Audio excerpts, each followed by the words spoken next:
El sufragismo fue un movimiento internacional de reivindicación del derecho de las mujeres a ejercer el voto. Originado en los Estados Unidos a finales de la década de 1840 y con una fuerte implantación en el Reino Unido, desde 1865 el movimiento se expandió a gran parte de los países europeos.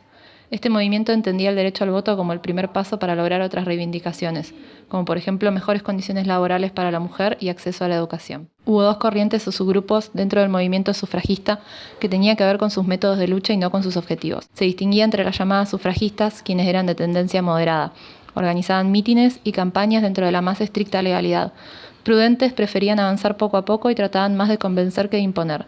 Las suffragettes, nombre que se le dio a los grupos más radicalizados, se inclinaban por métodos de choque o de corte más enérgico y populista. Organizaban manifestaciones, huelgas de hambre, protestas e incluso encadenamientos en lugares públicos. Una fuerte campaña de oposición durante varias décadas tuvo lugar en contra de este movimiento y sus reivindicaciones. En estas campañas se mostraban caricaturas de mujeres en las que se las representaba como feas, malas, histéricas y amargadas, infelices y resentidas porque la vida familiar y su rol de ama de casa no las llenaba o porque directamente eran solteronas amargadas que no habían logrado conseguir un esposo.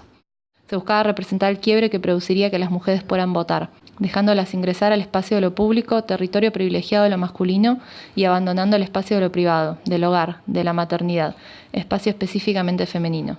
Este quiebre alteraría irremediablemente el orden social establecido y los roles que tanto mujeres como hombres cumplían en él. Frecuentemente, estas manifestaciones y protestas sufragistas eran violentamente reprimidas y sus integrantes detenidas. A todo esto, las mujeres respondían con huelgas de hambre en las cárceles, que fueron a su vez contrarrestadas con una brutal alimentación forzosa. La respuesta del gobierno a las protestas contra esta cruel práctica fue realmente original. El Parlamento aprobó la conocida Ley del Gato y el Ratón, por las cuales las mujeres, es decir, los ratones, serían liberadas por las autoridades, el gato, cuando su estado físico fuera preocupante. Una vez recuperadas físicamente, volvían a ser detenidas y encarceladas.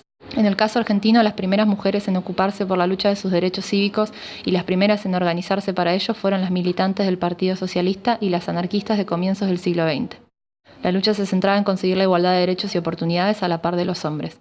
Así, Elvira de Lepiane de Rawson, Cecilia Grierson y Alicia Moreau de Justo, siguiendo el ejemplo de sus pares europeas, comenzaron a fundar entre 1900 y 1910 una serie de agrupaciones en defensa de los derechos cívicos de la mujer. Años más tarde, el 27 de febrero de 1946, 3 días después de las elecciones que consagraron como presidente a Juan Perón, su esposa y primera dama Eva Perón pronunció su primer discurso político en un acto organizado para agradecer a las mujeres su apoyo a la candidatura de Perón. El 23 de septiembre de 1947 fue promulgada la denominada Ley de Enrolamiento Femenino, número 13.010, que puso en práctica en las elecciones del 11 de noviembre de 1951, en la que votaron 3.816.654 mujeres.